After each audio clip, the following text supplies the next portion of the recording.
Of all the people you've met and interviewed, who's your favourite interviews, and who's had the biggest impact on you? You know, what tips stuck out the most for you? Is there anything that you'd recommend? The most exciting interview I ever did was with John Bon Jovi, the lead singer of the group Bon Jovi, who's now in his 50s, but obviously was wrote the song "Living on a Prayer" and was huge in the 80s, 90s, 2000s, 2010s now. And I mean, I was a big Bon Jovi fan when I was very young, so getting to meet him and interview him was just, was the realization of a childhood dream. And I really respect everything that he's done because he's married to his childhood sweetheart. He's got 4 children. He is a philanthropist, and he's a rock star. He's had a pretty great life. And so I got to meet him on my 35th birthday in New York City in 2010. In a downtown hotel. I was interviewing him. He was promoting his latest album at the time, and I got to spend 30 minutes with him, interviewing him one-on-one, and it was a dream come true to meet him and to be able to interview him.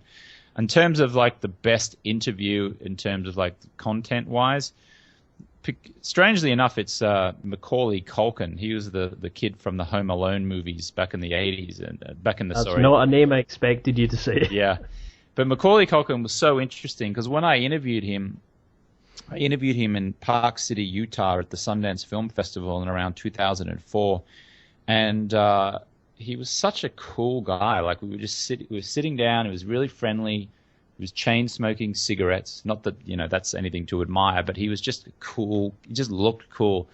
And he had lived such an impressive or interesting life up until that point. I mean, he was a child star when he was 10 years old. He had about $20 million from money that he made from those movies. He'd already been married and divorced. He had, was making a movie comeback at the time.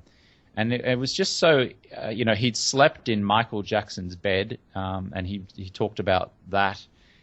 He's just such an interesting person to talk to and interview. There's just...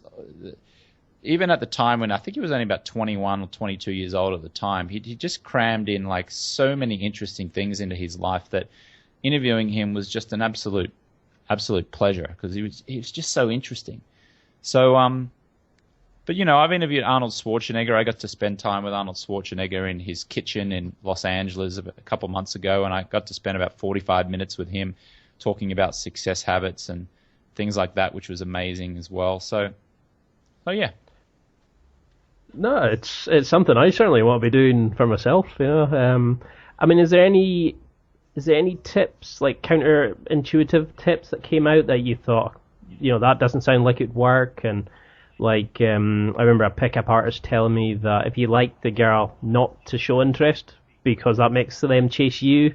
I thought it was kind of creepy, but it does work in that sense.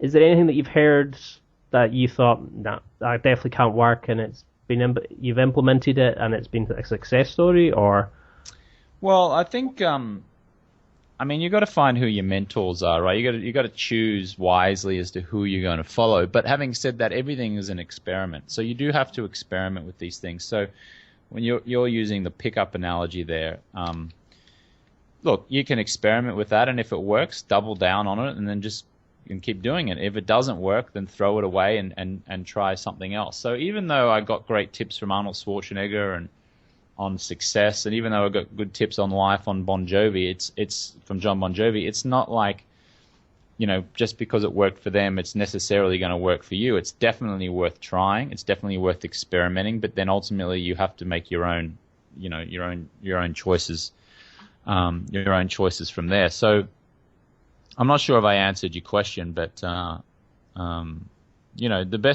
success tip I got from Arnold Schwarzenegger was, don't be afraid to fail. Just do it, and who cares? Like if you fail, because what's the worst that can happen? Like it's, nothing bad can happen other than maybe you hurt your pride a little bit. So with that based in mind, now I just try lots of things all the time. Just run lots of experiments.